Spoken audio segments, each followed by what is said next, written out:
grade out some rookies. Let's go with tight ends. Who you got one? Because it's really a crapshoot here. I'm surprised he's even classified as a tight end at this point. What do you classify him as? I think he's probably... I think he's probably really close to being the best wide receiver in this class. Oh, yeah, he's close to it. I think he's close to it, yeah. This guy is...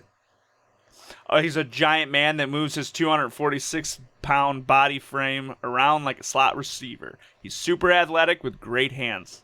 That's my notes. It pretty much says all it needs to say. I mean, yeah. He's a giant... It's surprising what he's able to do. Yeah. Now, you can say, like, Kittle, very athletic. Yeah. Okay? But he's stiff in the hips. Like, just because he can run, like, a small route and turn his body and make a catch and get upfield is not the same as, like, I don't know. I mean, you do Kelsey. He's a little bit more mobile. Nothing even close to this. No, Pitts is more. Kyle Pitts. He's a different type. Is a receiver, is what he is. He's just big. So the coach said, "Hey, you're playing tight end." Just in case people haven't heard of Kyle Pitts, this guy graded in higher than anyone else in this draft. He is the single highest grade of anyone, more than Trevor Lawrence. Trevor Lawrence is a quarterback, so he's awesome, right? Yeah. Automatically goes first. But Kyle Pitts is a freak of nature. Yeah, he's a monster. But who you got at 2? Because let's talk about Pitts for a second. Things. He spent 54% of the time at a receiver position, whether that's in the slot or the outside. Yeah. That's more than half of his entire career as a wide receiver. So I really don't understand why he's still classified as a tight end, other than he knows he can dominate as a tight end.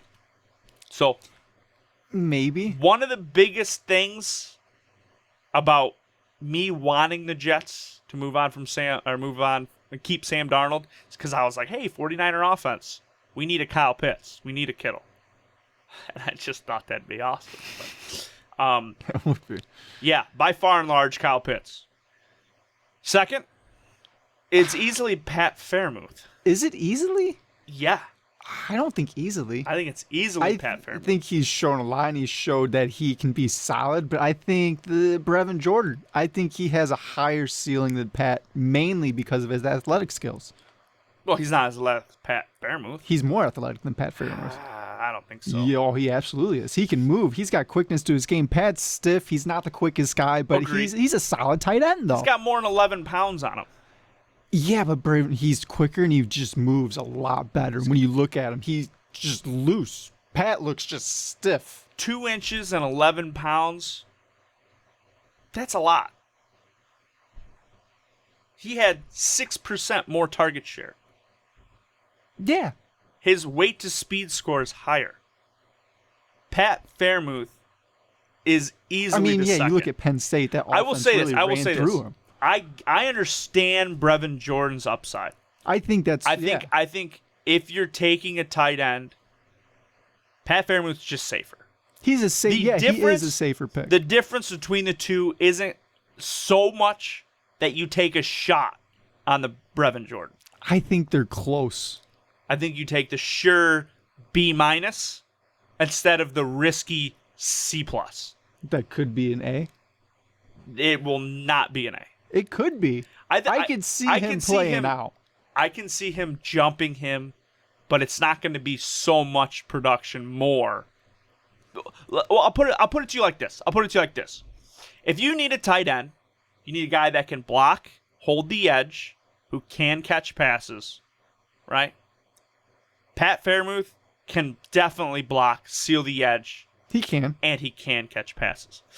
Brevin Jordan is a guy who catch passes. He can do it, but his mechanics are just not quite there. He needs to get better at just knowing how to do it. Yeah, that's why I say it's safer. Now, Pat had more receptions. He did. Okay. He had more production in the receiving game. Yeah, that entire offense ran through him. I understand that. Yeah. But that is his downside.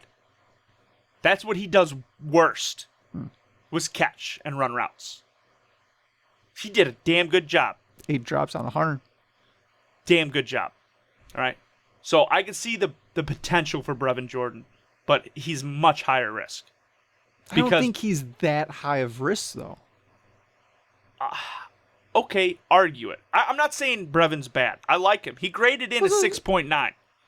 That's a rotational. He can do everything Pat can do, I think. I mean, Pat has his certain routes, that are better, like the out or the crossing. Deep cross. Yeah, the deep crossing, yeah. And then Brevin, I mean, he needs to get better, but his hands are still really good. He has contested catches, 11 for 33. That's not terrible, but he could get a little better. But he can do it. But it's his athletic ability. That's what really separates him for me, is that he can do things that he just can't do. The only other tight end I graded out was Hunter Long. There's other tight ends in this class that are solid blockers and stuff of that nature. These are kind of more fantasy relevant. So this is the last one I did. He's a raw player. He had more receptions than Kyle Pitts. He did. Right. He's a good player. He just can't block. He's a big body. He can't get separation.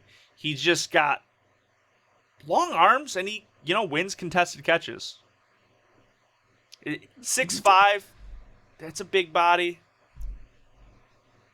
That's the only one I thought was necessary to be graded. I think he could be a threat. I think he's the next one, and then it's just a bigger drop off between everybody else. But he's just a raw player. He has a ways to go, I think. Yeah.